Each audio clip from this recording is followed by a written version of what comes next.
Welcome back to LWG. Today we have the Consecrators, the storm host of my own design, facing off against Ross's Beastclaw Raiders, the menace from the north. The battle we're going to be playing is the new General's Handbook 2019 mission of Duality of Death. And there were actually some really cool changes to this one. And as you can see, the first change to this mission was there's now these two blocks of deployment zones. So there's one over here that is 24 over and 12 deep, and another one over here that's 24 over and 12 deep. And this middle part, you can't deploy any units, so you have to split your armies out. And it's the same on this side and over here for the other player. And there are two objectives. There's one here in this mountain cave, and there's another one here out in the open. And the way that these are controlled is also changed from before, where now the objectives are held by heroes and battle line units, and you score a point for every consecutive turn that you are holding the objective for. And the way that you take them away is because only one unit can control them at a time. It's not by model per model basis. It's whoever comes in contact holds it while their unit is there, and if the opponent slays that battle line unit or that hero unit with a unit that's also within 3 inches of the objective, they then would gain control of it immediately or when they end a move on it. So it's going to be interesting. I really like the changes in the General's Handbook, especially for this mission. Making it all heroes instead of just heroes with artifacts or wizards really opened it up, I think, for majority of the armies in the game. So we're going to see some, I think, some new tactics and new strategies for this mission. And yeah, again, making it more viable for more armies is always a good thing. So here we are in the frozen wastelands of the north. This wind-swept plain will soon be covered in blood. Moving on to army breakdowns. And here we are with Ross and his Beastclaw Raiders, bringing out the fun, stampeding through this northern snowy frosted path to hunt down my Stormcast. So let's do the army breakdown here, Ross. Let's let us know about your units and your theme, and yeah.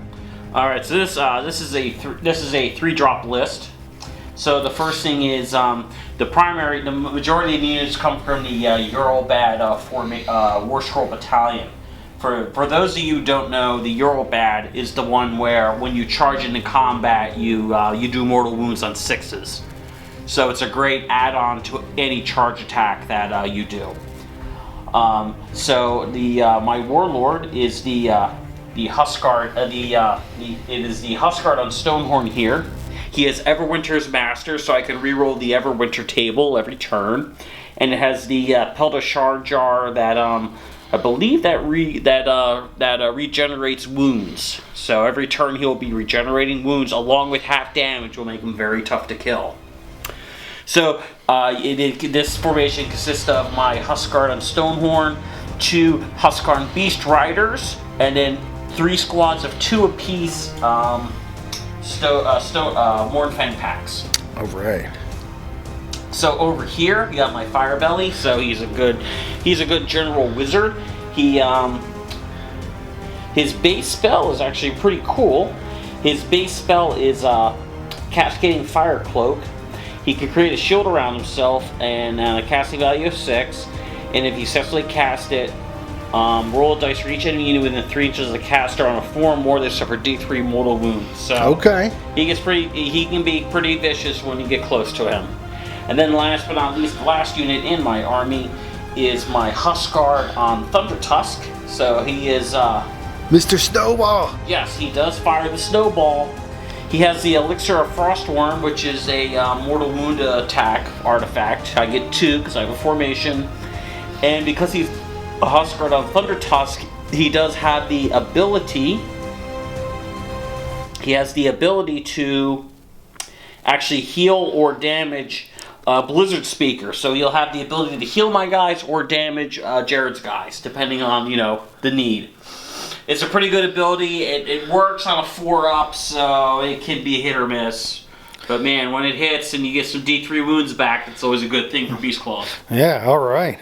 Cool. So what's your theme here? What are the Beastclaws out for the mission today? Well, the Beastclaws had long ago. The Beastclaw Raiders were on a quest and they saw the albino Griff Charger. The albino, the great white Griff Charger, yes. The albino great white Griff Charger. And it is now their mission to capture this Griff Charger and feast upon it. And you'll see that in a second. So only then will they can absorb its power. Because to them it is completely magical. My completely magical great white Griff Charger of my Lord Aquilor, the great albino Griff Charger. You'll see that in a second, so that's great. I love that they're coming to try to eat my ride. So awesome, and they look great. It's good to see them out on the table, and we're going to be having some fun with the new General's Handbook points. You did come down a bit, so were you able to squeeze anything else in? If I played this army a month ago at a tournament in the same exact format. And the only difference now is with the new points drops, I am literally able to fit in the Fire Belly into this list. Okay, so you got a new unit. Before I could not do that, but now I get a Fire Belly. So this definitely gives me some magic, magic defense, which I did not have before, which I'm very excited about. Well, fantastic. Well, thank you, General's Handbook. Cool. All right, so good job, and we're moving over to the Stormcast. And here we are. The Stormcast Vanguard Chamber, the Consecrators, a storm host of my own design. Today we're actually going to be doing the Tempest Lords, which happens to be one of my favorite of the storm hosts. The reason being is you get the Patrician's Helm as an artifact, which it's essentially the Ether Quartz brooch. You get a command point back whenever you spend one on a 5+, which is great. And then that coupled with the Tempest Lord's ability on a 4+ to generate a command point at the start of every one of my turns is fantastic. And I'll get to the reason why I need all those command points in a little bit. But as you see, here's my Vanguard force. Something a little different, lots of range stuff today. And I'm still working on painting this up, so I do ask for some apologies. I have some prosecutors that are currently in process. But you know, they've got 3 colors. They're mostly done. They're just not fully done. So why don't we'll start with the heroes here in this list, and we'll do the army breakdown. So first up, we have the Lord Aquilor. Lord Aquilor Arcus. And he is leading this foray into the north to discover the emanations of the foul forces of chaos.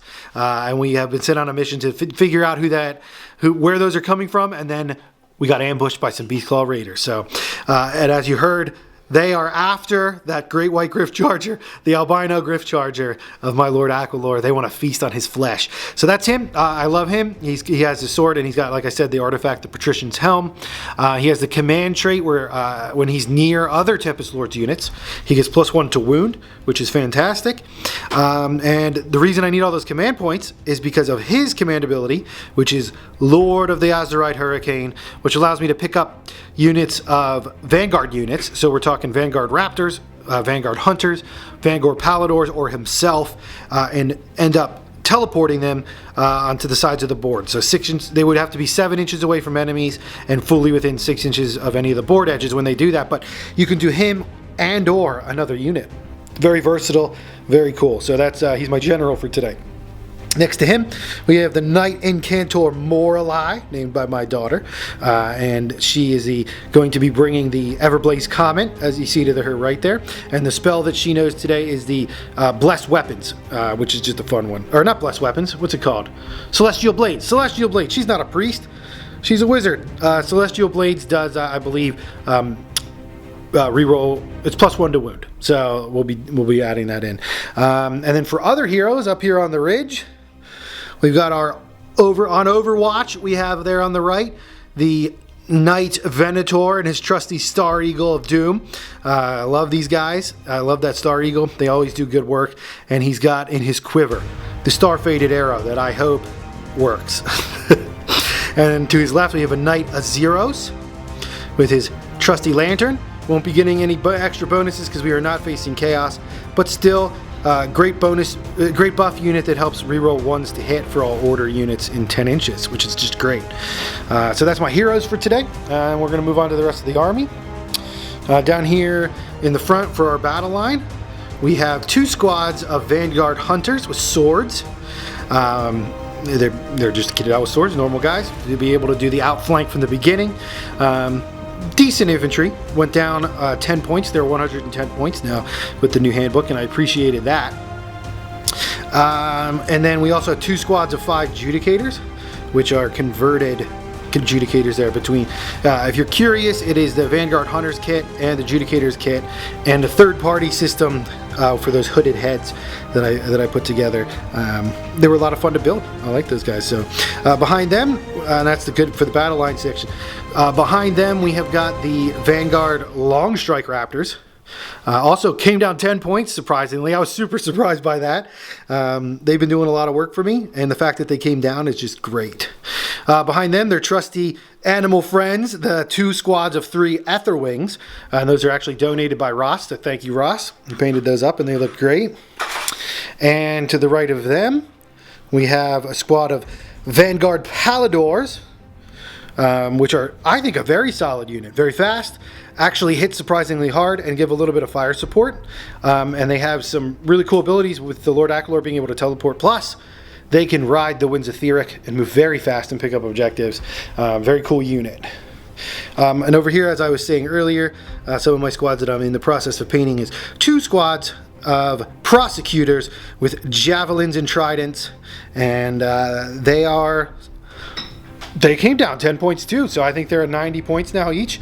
And I think that's a steal. Those guys actually do a lot of work, taking out objectives, and putting out quite a bit of damage, actually, all things considered.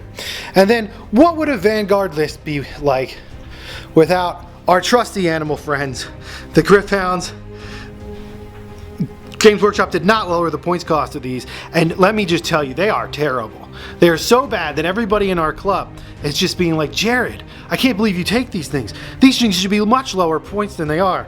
So, wink, wink, nod, nod. I actually find them to be very useful. I'm not surprised they did not go down in points, but they should have. We got to continue the disinformation campaign to Games Workshop to get Gryph-hounds points lowered. So, but there's my trusty Gryph-hounds, and that is my 2,000 point list. I don't have a battalion, so I have no extra artifacts. So that's it. That's all my stuff, and we're going to be moving on to deployment. All right, and we are after deployment. So we'll run through the Stormcast site. So here on the right section, because the Beastclaw is deployed really quickly, so I was able to deploy the rest of my army. So they're definitely going to get the choice.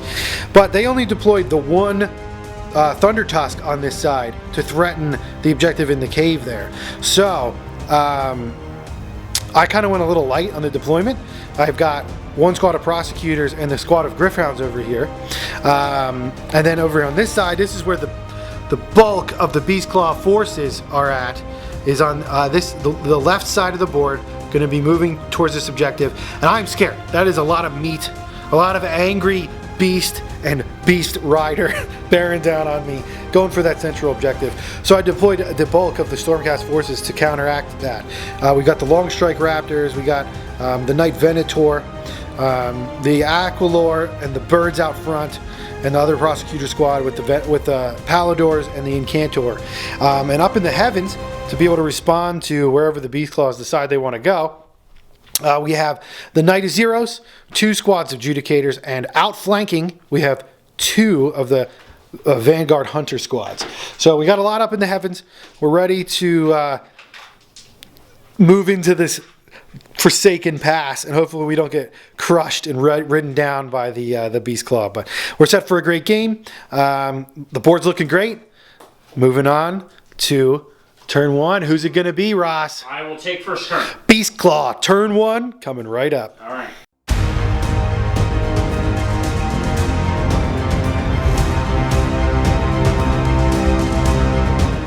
All right, after the Beastclaw, turn 1 movement phase.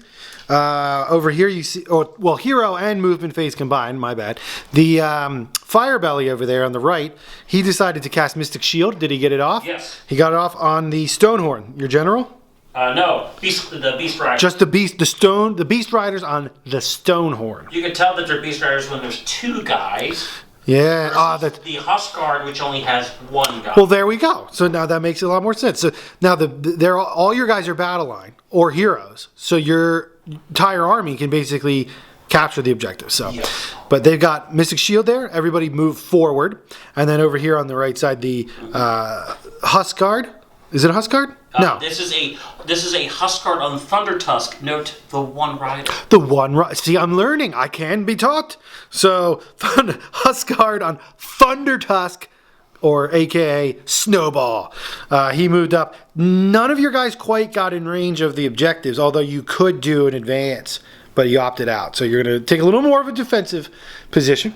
Cool. So now we're moving into the shooting phase. So I will first use my Blood Vulture for my Huskard. Blood Vulture for the Huskard. So I am going to choose. I choose a unit within 30 inches, and you choose one of your units within 30 inches, and then I'll roll a dice, and depending on that roll, whoever wins, they take the wound. Okay, I picked the Griffhounds, who are right over here. I am choosing your Liberators. Oh, the prosecutors over here? Okay. Prosecutors, yes. Cool. So on a 4, 5, or 6, the prosecutors take a mortal wound. On a 1, 2, or 3, the Griffhounds take a mortal wound. Your prosecutors take a mortal wound. All right, I'll put it on a schmo, not my leader. And we know we got that. Any other shooting? Yes. This guy here is going to use his. He's going to target your red birds. His vulture. Bird on bird action. Bird on bird action in the north. I'll choose the blue ones. How about that? Okay. And then also my harpoon. Will my harpoon guy have range? No. Looks like it's 20 inches. Just short. So on a 4, 5, or 6, the red birds get it. On a 1, 2, or 3, the blue birds get it. The bluebirds take a single mortal wound. All right, and we'll mark that up. They do have 2 wounds each, remarkably, because they're birds. So, any other shooting? I have no other shooting. No other shooting. So, 2 mortal wounds put out on some side units here. A good start for the Beastclaw. They're getting into a good position. Ready for the Stormcast reprisal in turn 1.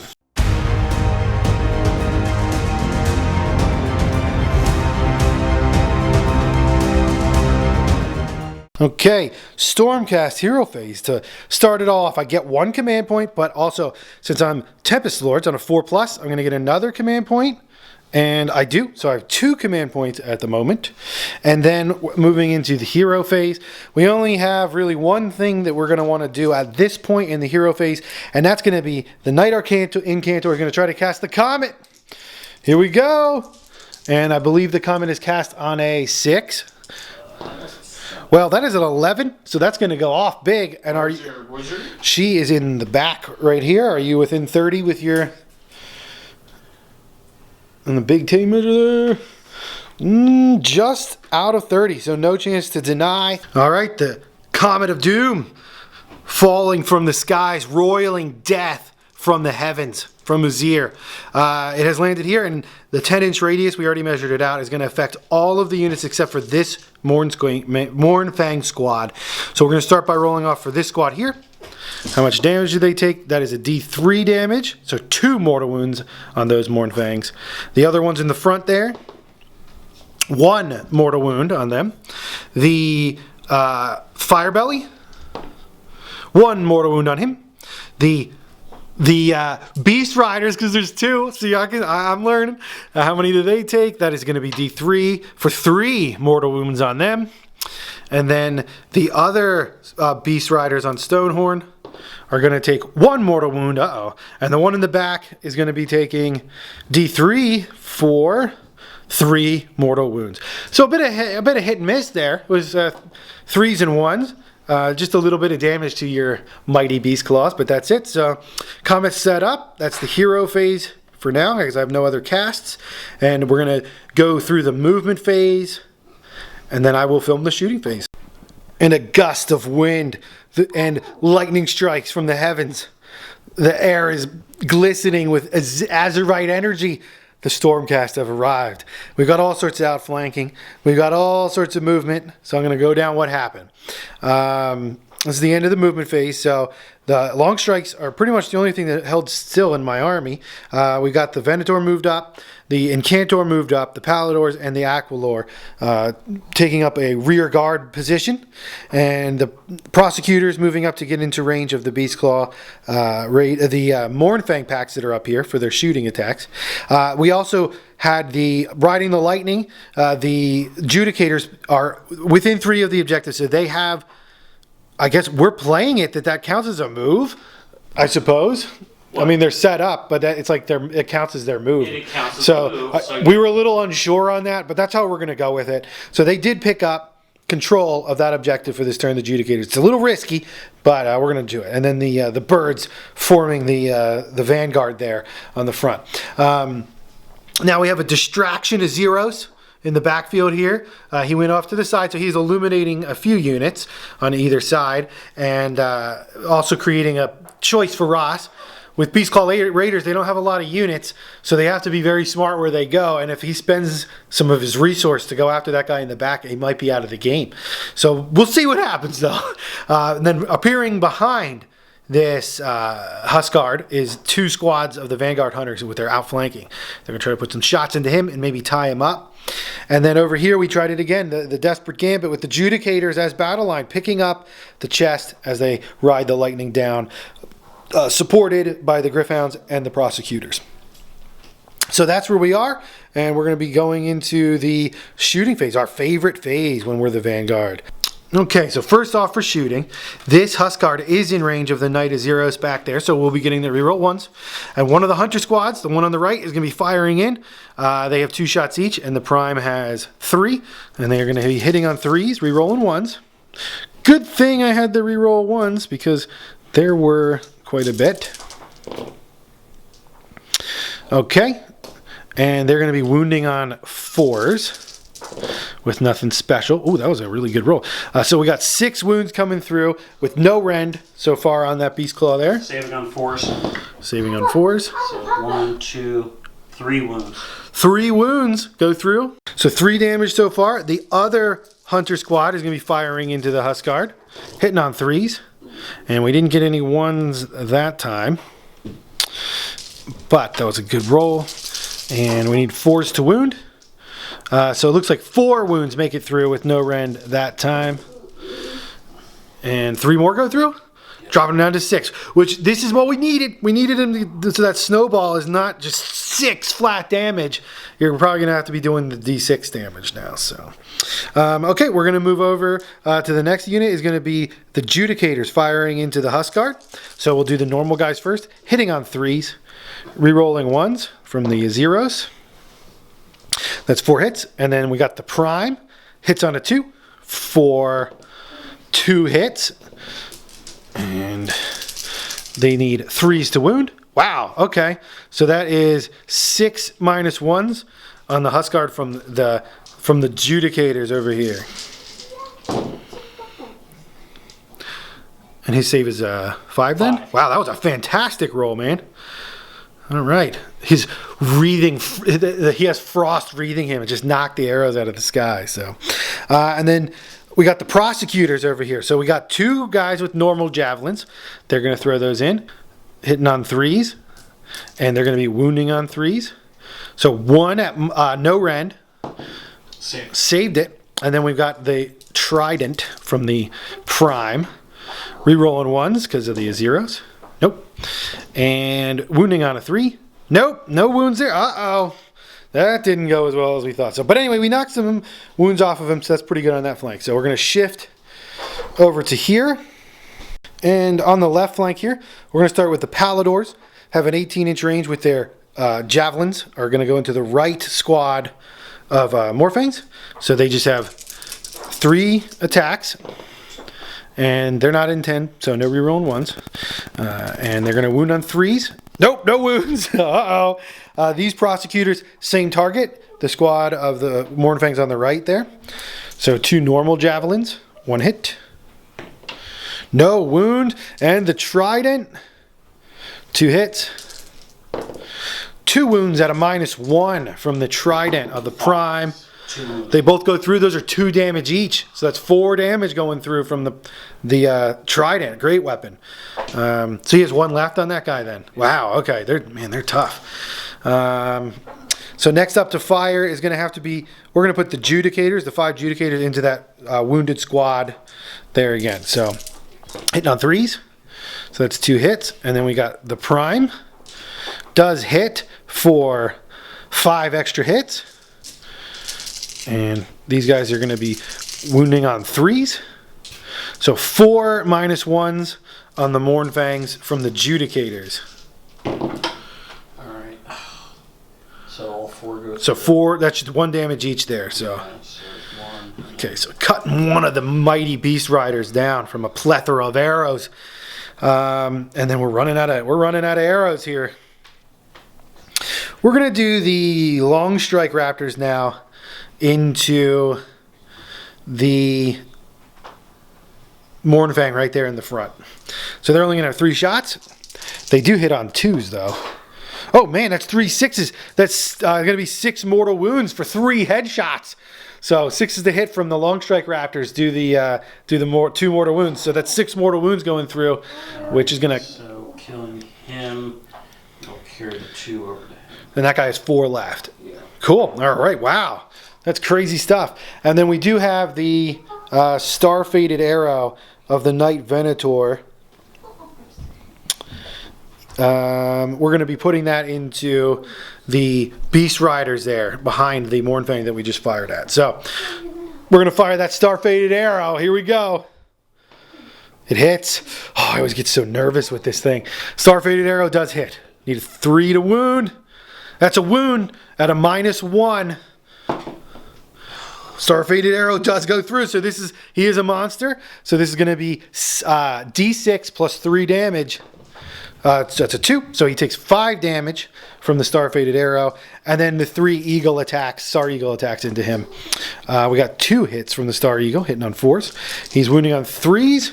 1 more normal save on that Stonehorn from the Star Eagle. Does go through, just 1 damage there. So 7 damage going through from the shooting. But that's it. I'm pretty much out of shooting here on the board. Get the lay of the land there. That's our big damage phase too. So just don't think I'm gonna have any. Yeah, we're gonna go into charges. We're gonna do the charges. The Vanguard hunters here are gonna charge into the Huskar. We'll start with the squad on the right. They are gonna need a 7 to make it in. Okay, so they do, and then the squad on the other squad on the left there, we'll see what they can roll here. They're not going to make it because the other squad will be in the way. Okay, so just the 1 squad of hunters will be making it in over here, and I guess that'll be it. That'll be it for charges. Okay, so this 1 squad of hunters did make it in. They're the only thing that I have in combat, so they're going to try to attack the Huskard here. They're going to be hitting on 3s, but re-rolling 1s for these 0s. Okay. Oh, still missed a few there. But not too bad. And wounding on 4s because they have swords. Well, 4 wounds make it through. Saving on 4s. Alright, 1 goes through. Just 1 goes through, 1 damage? Okay, so we missed the record, but 1 from the punches and kicks, 1 went through. Is it rend 1? No. No rend, so just a normal 4-up save for the hunters. Fails, so that take 1 damage. Now this is the Thunder Tusk's Crushing Blow. So hitting on 3s. Cool. 2 hits? Yep. And wounding on 4s. 1 Alright, wound. 1 wound. Any rend? Yes, -1. So it puts me to a 5. I do save it. Okay, cool. So we take 1 damage on the hunters there, but we did not bring that Beast Rider down. So he is still in the fight. We're only tying him up. And that's it for the combat phase. There's no battle shocks needed. Or wait, can the Mournfang are they good? There was only we lost 1 each. Yeah, let me. They 7 or 6 or? They're 6. They're 6. Okay, you do have a command point. No, you're not going to waste it. Okay, so we're going to go for on a 6. He will run away. No, he stays, and the other one.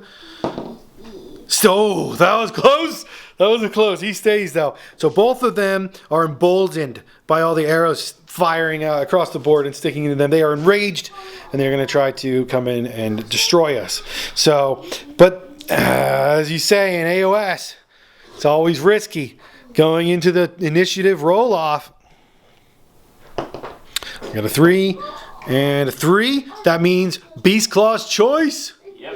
You're going to take it? So we're going into Beastclaw round 2. We forgot to do the points. I did pick up this chest.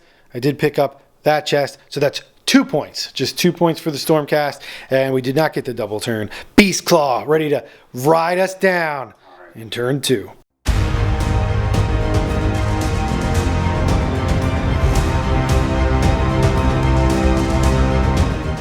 All right, so the Beastclaw did roll on the Everwancer table, and they got the one where everybody gets to make a 3-inch move. So this is going to be huge. But we didn't want to jump too far ahead because we forgot that the Comet is still there. So the Comet is going to do its burn on everything in 5, which is only going to be that Stonehorn. It's just in 5 of the Firebelly and the 2 Mournfang squad. Okay, so the Comet's not as potent, but we'll start with this Mournfang here.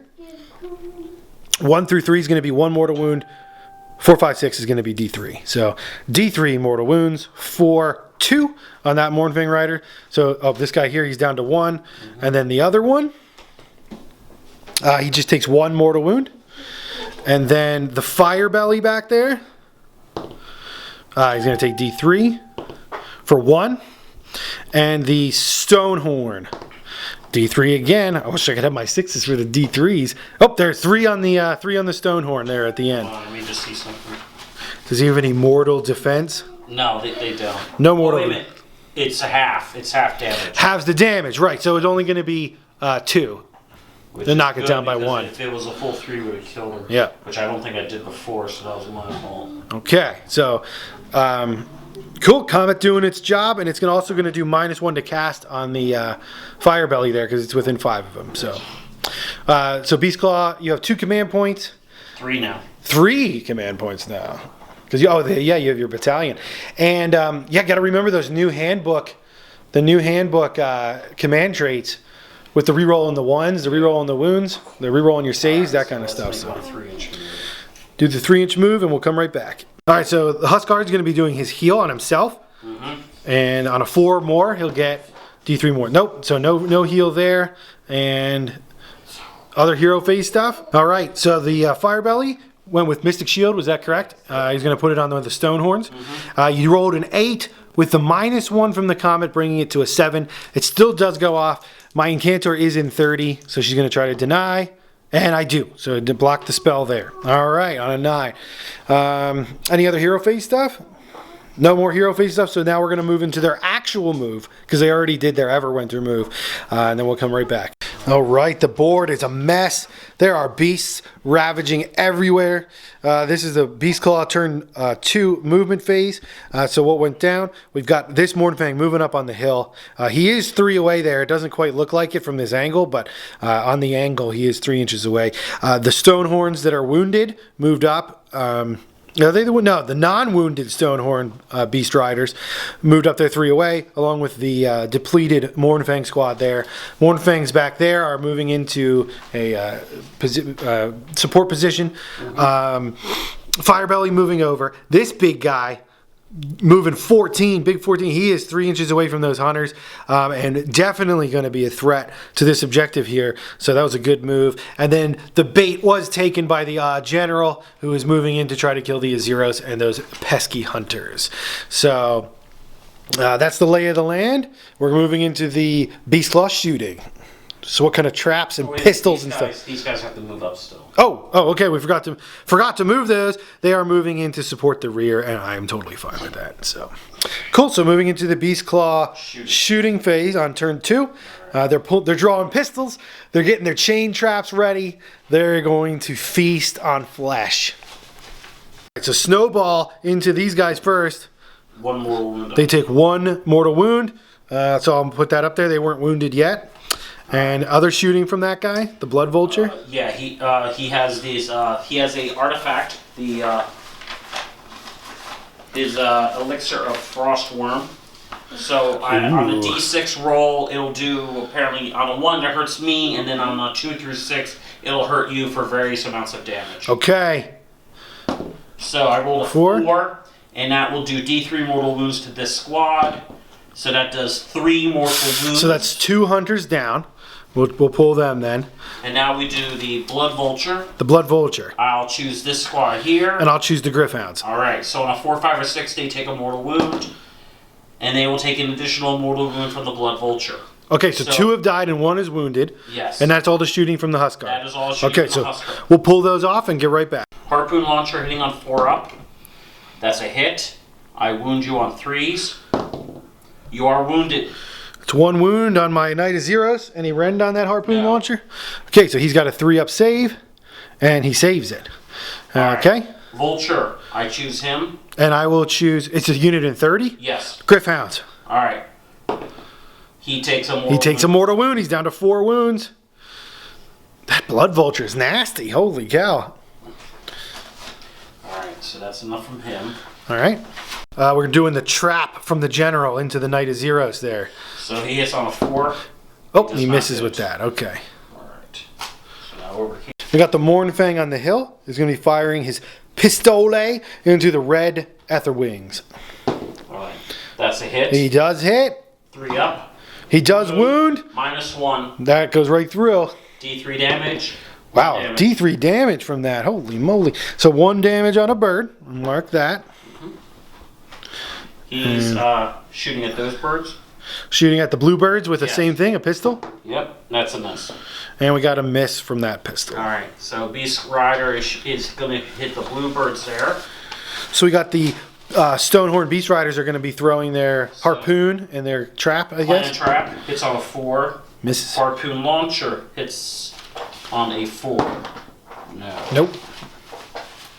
And do the Beast Claws, or do these Mournfang have a pistol? Yeah. Are they in they'll take a range? shot at the blue ones. Yeah, 12 inches. Oh, 12. Good. Oh, that's a hit. That's a wound. -1 for D3. Goes right through. D3. So 2. 2. Oh, does that kills a bird. And it's going to put a wound on another one. All right. That's it for shooting? Yes. So that's it for this. And All right, so the fire belly is bathing the Knight of Zeros in fire. So 4 up, you get 4 up does D3 mortal wounds. Ouch. 3 mortal wounds on him. Ah, he only has 1 left. That is brutal. Yeah, because he already suffered 1. He had 5 total. Oh, you count. I forgot you count. Okay, well, I count how many wounds remaining. So, yeah, wow, that's brutal stuff from the fire belly. And that's it for the Beastclaw shooting phase.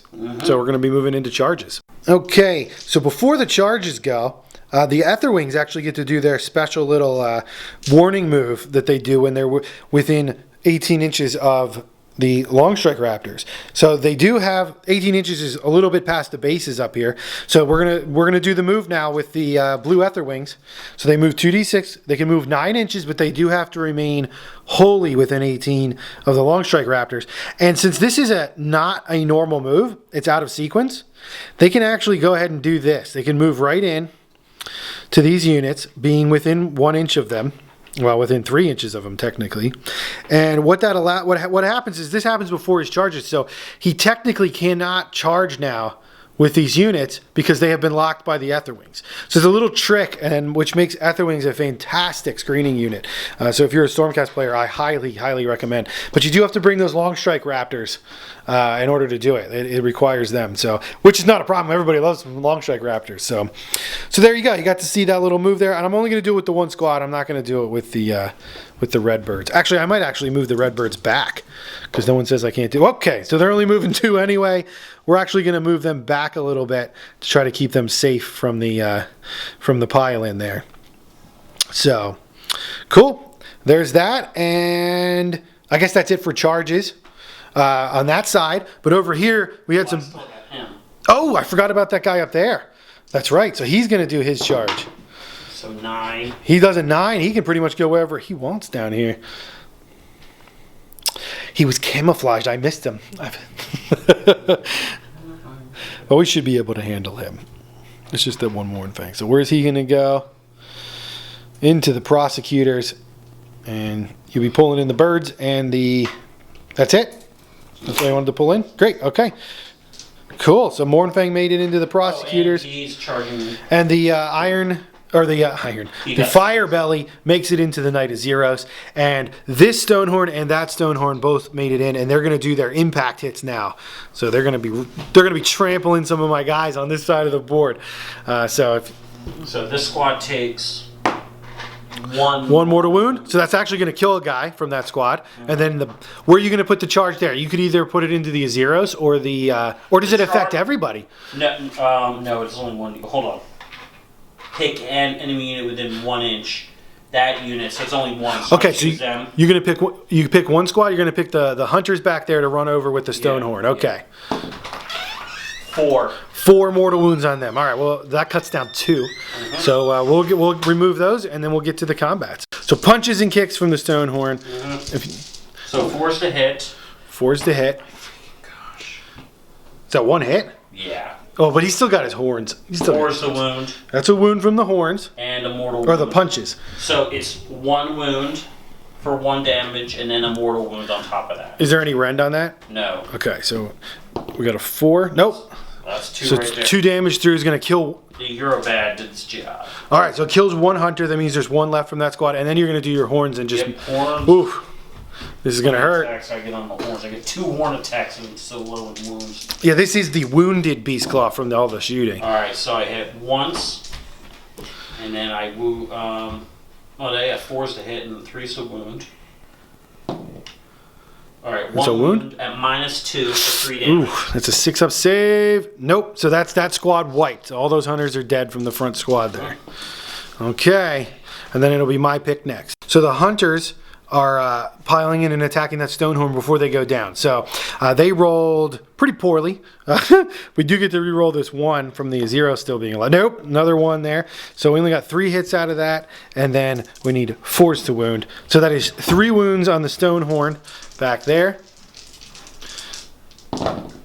So 1 goes. He just takes 1 damage. All right. Ooh, that could have gone better. And then, yeah, it looks like your next choice. My guy against your Liberator, your flying dude. Prosecutors are getting attacked by the Mournfang. Okay, so the Mournfang doing his tusks. So on a 4+, you're going to be doing a mortal wound. No mortal wound. Goes through. And then his normal attacks. 2 hits. 2 hits. 3's to wound. Rerolling 1s because I charged this turn on Beastclaw Raiders. I did the same thing earlier. So 1. 1 for no rend. No, 1 with no rend. So that is going to be a 4-up save. 2. And it makes it. Cool. Alright, now I have the tusks to going. The tusks from the Mournfang. I needed 4's to hit. So 1 hit. 3's to wound. 1 wound. So that's a mortal wound, and then 1 at -1. A mortal wound and 1 at -1 will be a 5-up save. So I save it. They take 1 mortal wound on the Prosecutors, and they're good to go. All right. So next up, we have the Knight of Zeros. He's going to be going into the Fire Belly. So he has 4 attacks. He's hitting on 3s, rerolling 1s from himself, and then he wounds on 3s. So that's 2 -1s for 1 damage on the Fire Belly. He's a 6 to save now. Oh, that does not look good. 2 go through. So just 2. So he's still alive, and he would have 3 wounds left? Yes, yeah. 3 wounds left on the Fire Belly. Cool. So the first round of attacks there with the Beastclaw Stonehorn here, because he missed with all his punches and kicks. So next up is his the tusks. So 2 hits there. 3's a wound. 2 wounds. 2 wounds, 1 of which is a mortal wound. And it's got a rend, I assume? Rend of -1. Oh, gosh. So 2. How much damage? That'll be 3 damage total. Oh, That includes the mortal wounds. Oh, my lordy. So those birds are gone. Bluebirds explode. And the Fire Belly going back into the Yazeros in a mighty duel. Fire Belly hits twice. 2 hits on the Yazeros. Wounded on 3s. 1 wound? Wound at -1. Okay, so that'll put him to a 4+. He saves it. The Yazeros is a fine duelist. And then over to the Stonehorn in the back. Is he going to be able to clear out everything in the backfield? All right, the Stonehorn is going to put his punches and kicks on him, and all the other attacks will go onto the squad. Okay. Punches and kicks into these zeros. Punches and kicks, hitting on 3s. Oh boy. Here we go. Wounding on 4s. So 1 wound, no rend for 1 damage. No rend, you said? No so rend. 3 up. No! He goes down. He goes down. All right, so the zeros is gone, and now we do the tusks into the hunters. This is going to be brutal stuff from the mighty Stonehorn. Hitting on 4s. Hitting on 3s. Rerolling that 1 for charging this turn. So 3 at -2. 3 at -2. It's going to be 6 up saves on the hunters, and these are 3 damage each. Yeah. They're just going to blow up. Oh, 9 damage. They're all gone. So, okay, so the prosecutors have piled in on the Mournfang. We got the 2 normal guys. They're going to be hitting on 4s. So 1 hit. Wounding on 4s. Nothing. And then we got the Trident. The mighty Trident. That is 2 hits. Wounding on 4s. 1 wound at -1 rend. Saved. -1? Yeah. They were 4 up base. Oh, man. Good stuff. So that saves, because that would have been 2 damage. That would have been great. So no damage from the prosecutors. We'll pile in the Etherwings and see what they can do. Okay, so the Etherwings going in. 2 of them made it in range after the pile-in. Hitting on 4s, because some reason they have 2 attacks each. Wounding on 3s. These are some angry birds. 1 wound, no rend. Nine. Save. So he saves, and that Mournfang only has 1 wound left. Correct. So that was pretty disappointing display from my guys there. So cool. So overall, a brutal phase for the Beastclaw. Some great combat coming out of them. Do I take this objective? No, you don't, because the Judicators are the ones that are controlling it. So you would have to kill the Judicators to gain control. So currently, the Stormcast are holding both of the objectives, and the Beastclaw have wiped out everything in the backfield, though. The Comet is still active, and now we're moving into the Stormcast turn 2. Can they stem this tide of winter? We shall see.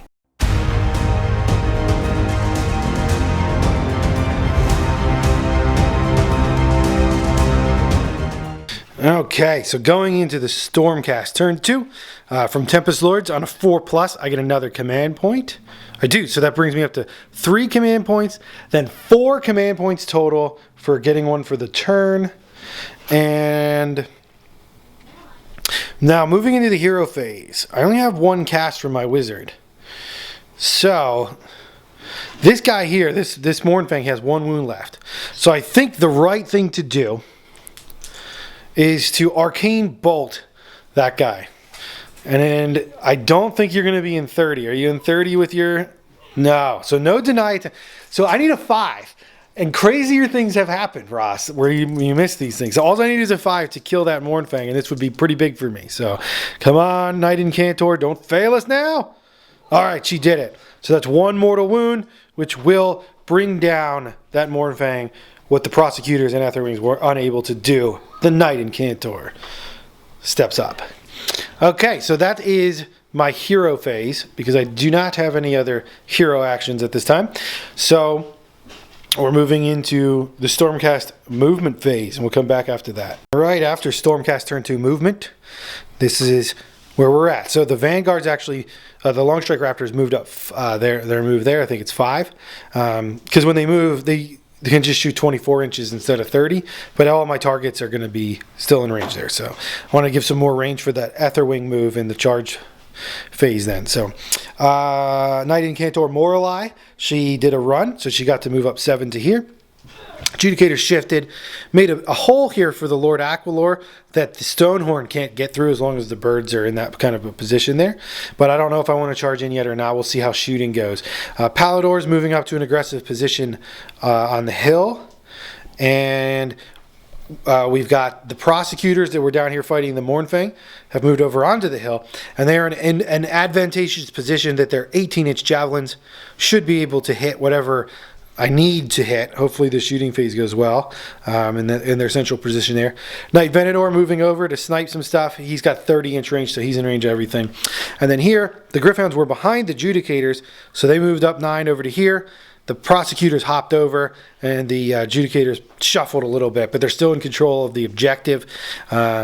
These wounded beasts back here, hopefully we can bring them down and create a good screen with the Griffhounds there. So Stormcast are running thin, but we do have the initiative here with the control of the objectives. Moving into Stormcast shooting. Turn 2. So over here on this side of the table, we're going to start opening up shooting with a barrage of javelins from the Prosecutors into the 1 wound Stonehorn back there. So we'll start with the Trident from the Prime. He's going to hit on 3s. Both hit. He's going to wound on 3s. So 1 wound at -1. He's dead. Goes through, that does 2 damage and brings down the giant Stonehorn with his mighty javelin there. We lose the extra 2 attacks for those dudes. Now we're going to move over to the Judicators on this side. All right, Judicators are opening up. We've got the 4 normal guys. They're going to be hitting on 3s. So there's 3 hits there. And then the Prime hits on a 2. That's a miss from the Prime, so only 3 hits into that 1. 2 wounds at -1. One goes through, so 2 wounds left on that Huskard, on Thunder Tusk there. Oof, man, those Judicators, that did not go according to plan, so hopefully we can make up for it later.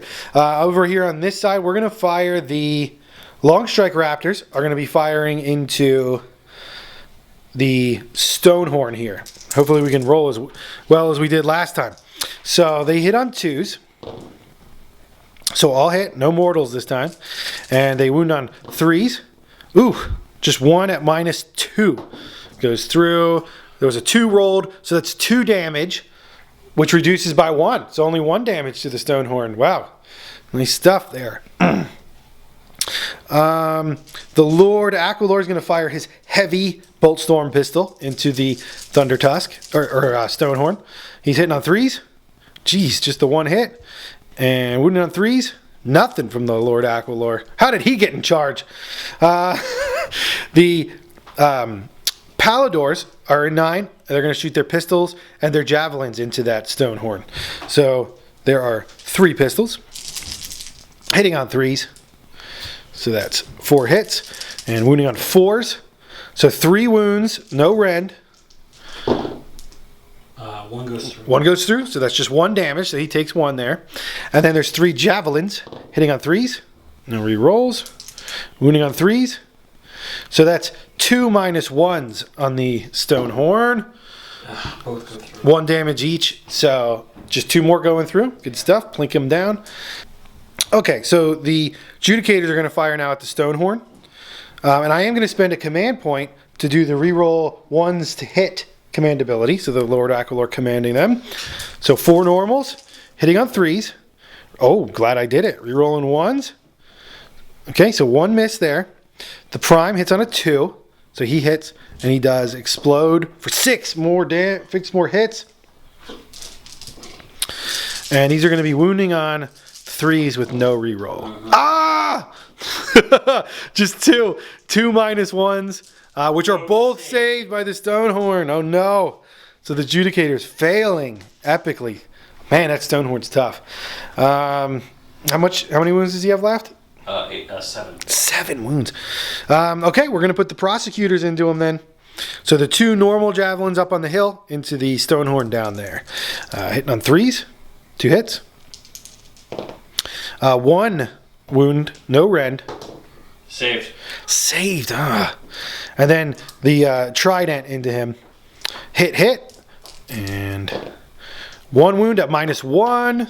Saved again. The Stonehorn is made of stone. Let's do the Knight Venator. Come save us into the Stonehorn. So he doesn't have the Star-Fated Arrow anymore, just the Realm Hunter Bow. He is hitting on 2s. All hit. He is wounding on 3s. All wounds. Here we go. Now we got some quality stuff. So 3 -1s. I see 1 so far, so 2 damage going through there. And then the Star Eagle, everybody's favorite, hitting on 4s. That's 2 hits. Wounding on 3s. We got 1 wound at -3 for the lightning fast Star Eagle. 1 wound at -3 on the Stonehorn. Yeah, I did. I don't get a roll. Oh, that's right. So just 1 damage goes through. Yeah, Man, that Star Eagle. I love that guy. Good job, Knight Venator.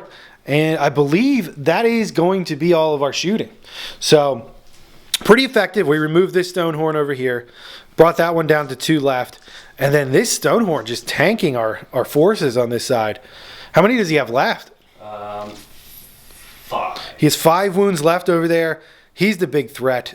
Kind of. I mean, it's still got those Mournfang back there. It's getting pretty rough. So, okay. Well, we're going into the charges. So I'm gonna roll those up, and then we're gonna do the combats. All right, so for charges, Gryph-hounds easily made it in with a 7, and we're moving over to here. Knight Aquilor is gonna try to go finish off this Stonehorn. He only has 5 wounds left. This is a big risk, but I'm gonna try it anyway. Here we go. A 4. That is not gonna do it. We have 3 command points left. I'm going to spend 1 command point to re-roll this charge. And, okay, so the Knight Aquilor, or the Lord Aquilor is going to make it in. Now the Knight Paladors are going to try to come in from the other side for their roll. They do an 11, so they're going to be able to do what they want. I will get the movements done, and we'll come right back. All right, we're going to try to make the Lord Aquilor here a hero. A hero of Sigmar. He's going to try to go finish off the Stonehorn. Now, we're going to start with his Gryph Charger. So, he is going to be hitting on 3s, but he does have Bonds of Noble Duty or whatever. So, he's +1 to wound from his command trait because he's near other Tempest Lords units. So, he's hitting on 3s with his... Okay, so that's 1 mortal on a 6 from the Gryph Charger. And then 2 hits. And he will be wounding on 2s, which I fail both of. So 1 mortal goes through so far. We've got his axe. His axe hits on 3s. That's 1 hit from on the axe. This other one was a miss. And then he's going to wound on a 2 again. That's a wound, no rend. 1 damage, saves it. And now he's got the sword. This is what we needed. The sword's hitting on 3s. Oh, geez. Just 2 hits. And wounding on 2s. Oi, Lord Aquilor. 1 goes through at -1 for 2 damage. Does it do it? The Lord Aquilor fails to bring down the Stonehorn. Oi. So who are you going with next, Rob? All right. The Beast Riders on the Stonehorn are actually going to go next. All into that squad. All into the Paladors. Here we go. All right. 4s. I need 4s and 4s. Not bad. So 4 wounds, no rend, 1 damage apiece. 4 wounds, no rend. So I am at a 4-up save. Save 2, fail 2, so 2 wounds go through, bringing a Palador down to 3 wounds remaining. All right, here's the horns. The big horns, and they miss. Okay. Now Okay. Crushing hooves. Crushing hooves. 6. 6 attacks. Is this degraded at all from the damage? On the wounding, it will be. Okay. So I need 3s to hit. 3s to hit. Is that 4? Yeah, 4. And then wounding you on 4s. 1. -1. 1 -1 brings me to a 5-up save. Goes through. 3 wounds. 3 wounds. 3 damage. So that's going to kill one of the Paladors and put a wound on another one. All right, Paladors are going to be up next. And we're going to be... How many wounds does the big guy have left? He has 1. 1 wound left. Yes. And this one has 3 wounds left? Yes. Okay, well, let's divvy up the attacks here. So we got 3 for each Gryph. I think we're going to put those Gryph attacks into... All the Gryph attacks into the Mournfang. We're going to put the Prime's sword into the Beast... Or into the Stonehorn. And we're going to put both javelins into the... Now, we're going to need to back up. We're going to need to back up. The Prime's javelin into the Stonehorn and the other javelin into the... Can you put both Gryphs into him since he's not within 1 inch? Yeah, they're both within 1 inch in there. Of him? No, not him. Oh, no. Both the Gryphs are going into this guy. Okay, Yeah. Sorry for the miscommunication. Yeah, all right, that you could do that, yeah. Okay, so I'll get the dice ready. We'll roll that out. All right, Paladors. So this is the Griffs into the Mournfang. Hitting on 3s. And wounding on... Oh, wait. One was a mortal wound. One was a 6. So one mortal wound goes through. I drop a dice. And then... oh, man. So 5 -2s for 1 damage each. And a mortal. That'll do it. Takes down the Mournfang. And then we've got the Palador Prime has his super sword. He unsheaths the blade, raises it high, and end the charge. On a 2+, you take a mortal wound. That is a mortal wound. Cuts down the Stonehorn with his flashing blade. So we got the Huskard on Stonehorn, or on Thundertusk, sorry. Punches and kicks, 3s. 2 hits from the punches and kicks. 2 wounds at 1 damage apiece. Goes right through. So 1 Gryphound has 1 left. Alright, and then this is crushing blows. This is 4s and 3s to hit. 4s to wound. 2 wounds at -1. Goes right through. D3 damage apiece. Ooh, man, 6 damage. So that kills... Wow, that kills 2 Gryphounds and puts 1 down to 1. That is pretty brutal stuff. So we'll remove those, and then we're going to do the Gryphounds attacks back. After stomping on the Gryphounds, they retaliate. So with the Gryphound Pack Alpha, here we go. 3s and 4s. 3s to hit. Good roll from the Gryphounds. 4s to wound. Just 2 wounds onto the Huskard. No rend. Did they get him? Double 6s! The Stonehorn stands! Thundertusk. Oh, the Thundertusk stands. My bad. And then the Gryphounds are going to do their little retreat move. I'll do that up, and that's it for the combat phase. Overall, very successful for the Stormcast, but not bringing down that could be bad, because you can heal yourself up too. All right, well, that's the end of that turn. We're going to do some battle shocks. Over here, the Paladors are going to go. On a 6, they'll lose a guy. Uh-oh, I'm going to spend a command point. Ugh. Can I do that? No, I don't think so. Okay. I think you'd have to do it before. So yeah, it's at the start of the battle shock phase. I should have used the dice. I do end up losing a Palador to battle shock. Not good, not good. And I think that the Gryphounds are also going to have to roll their battle shock. So their bravery 6. They lost 2. That puts them down to 2. That's the unit. That's the unit. I have no way to save them. They're too far away from characters. So Gryphounds are gone. Brutal stuff from the Thundertusk. He's showing his mettle. All right, but I do pick up 2 points because I've held this for 2 consecutive turns. Pick up 2 points for holding this for 2 consecutive turns. That means it is 6-0 for the Stormcast. The Beastclaws are on the back foot, but the big man is unwounded back there. I think he only suffered 1 wound so far, and he is ready to fight. Going on to the initiative roll-off. A double turn would be devastating. Let's do it over here. Stormcast with a strong 5 and a 2. Stormcast are going to take the double turn. We need it. This could be all she wrote, but we'll see what happens. Going into turn 3.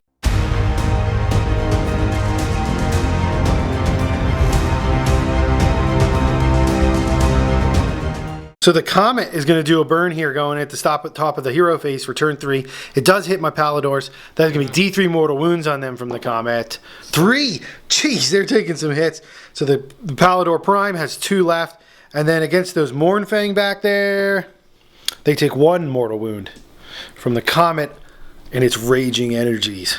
I did not generate an extra command point, so I'm back up to 3 command points for the Stormcast here, moving into Stormcast turn 3. We're going to do the rest of the... I'll just do the hero phase here. Knight Incantor, she's going to do Arcane Bolt on the Mournfang down there. Actually goes off on a 10. So I think you have to roll over a 10 to get the D3, right? No way. No block. So just 1 mortal wound down there. And that's that hero phase. So we're going to be moving on to... I'm going to do the movements and come right back. The movement phase is thus. We moved up this way. Venador moved over. These guys actually moved forward a bit to get within 24 of the big Stonehorn in the back. So let's start off with our long strike raptors. Down here are going to fire into those Mornfang. So 3 shots, hitting on 2s. So that's 2 mortal wounds, and then wounding on a 3. So 1 at -2. Saved. Oh no. -2. So that's going to be 4 damage total. Goes through on the Mornfangs there.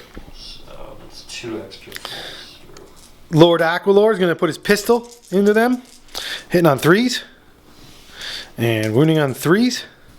So that's 2 no rends for 1 damage. Both go. 1 goes through. 1 goes through, so 1 more damage. The Palador shooting his pistol, 1 hit, and 1 wound. Normal save, saved it, and his javelin will also go into them. That's a hit on a 6, and a wound on a 3 at -1. It's a save again. All right, Judicators. Let's finish this guy off. 4 normal Judicators. 2 hits, and the prime hits for 3 hits. 5 hits total. Wounded on 3s. 5 -1s on that Mornfang. Takes 2. 2, so he's at 5 wounds. He suffered 5, so he has 1 left? Yes. Okay, I think we're going to have to move the shooting in over to here. The javelins into the Stonehorn? Actually, no. We're going to try to finish off that Fire Belly. -1 to hit character. Well, he doesn't have another squad to look out, sir, to, though. You need 3 models in a unit. Okay, Yeah. never mind. So, but we'll see. We'll see if you guys even do anything. So, first 2 normal javelins hitting on 3s, 1 miss, and 1 wound at no rend. Saved. That's nothing there. And then the trident, 1 hit, 1 wound, -1, saved again. See, I told you it wouldn't do anything. Over here, we're gonna throw the javelins from here down into the big guy. So the 2 normal ones missed, and the trident hit, wound at -1. So 2 go through. They're 2 damage each, but you half it, so you only take 2 damage from that attack. Good. And then the Judicators here. How many wounds does this guy have left? 2. He has 2 left. We need to kill him. We need to kill him big. Yeah. Let's put all the normal Judicators into him and the prime into the big guy. Man, I shouldn't be doing this. I shouldn't be doing it, but I'm going to try. So here we go. Judicator normals. Oh, geez, it's just 2 hits. 3's the wound. That's 2 wounds at -1. We did it. They did it. They took him down. And then the prime into the big guy. Hits for 3 hits. Wounding on 3s. Nothing. Nothing goes through from that. And then we have the Knight Venator with his 30-inch range into the Stonehorn. Hitting on 2s. Wounding on 3s. So 3 -1s. All go through. That's 1 damage each, so 3 wounds. And then the Star Eagle, we got 1 hit. We got 1 wound, no rend, for 1 damage on the Stonehorn. Goes through. So, wow, Venator putting 4 wounds onto the Stonehorn. And then over here, we're back. We're down to charges. We're gonna do Lord Aquilor charging in. Makes it. Knight Palador does make it on a 3. So they're both going into combat. And prosecutors are going to try to charge the Fire Belly. They roll 3d6 to charge. They are definitely going to make it. And I'll move them up and we'll go to combat. All right, the prosecutors have them surrounded and they're going in with their attacks. So the trident first. 4s, that's 1 hit. 4s, no wound. The little guys, nothing. I knew that's what would happen. All right, it's the Beastclaw's pick. Who are you going to pick over here? Over here. Are you going to try to kill the Great White Griff Charger? 1 hit. Oh, no. 1 wound. Oh, boy. Is there a rend? -1 rend. The Lord Aquilor goes back. He goes down to a 4. He takes the damage. 3 damage. 3 damage. Oh, He only has 4 left after that big, massive hit from that Gorg Haka. And then the tusks. Tusks. Oh. 1 hit from the tusks. 1 wound. No rend? Nope. 3 up? Oh, it's a -1. He saves it anyway on a 5. Okay. Whew. Made me nervous. Gonna eat my white Gryph-hound. Cool. All right, well, he's gonna attack back in anger. The Gryph-hound itself will go for the kill on the Mournfang. That is a mortal wound, and that'll do it. He only had 1 left. Yeah. Brings him down. Your nemesis, the great white Gryph Charger, clawing down a Mournfang at the end of this battle. All right, and this is the lay of the land, the battlefield after Stormcast turn 3, and it was a brutal game. Lots of shooting in this ambush in the north. The Beastclaw just getting caught off guard by the speed and ferocity of the Stormcast Vanguard chamber. We're going to call it here. The Stormcast just picked up 6 more points, making it 12-0 at this point. Unless you want to do the great charge of the no, the Beastclaw are going to cut their losses. The Stonehorn General is moving into the snowy mists, the cloud of snow that is here on the battlefield. He's going to fight another day and come back to hunt down Lord Arcus on the great white Gryph Charger. They will have their feast. They will have their meal. So the Stormcast do secure these arcane ruins of chaos. What mysteries are lurking here? Tune in next time to LWG to find out. Thanks for watching.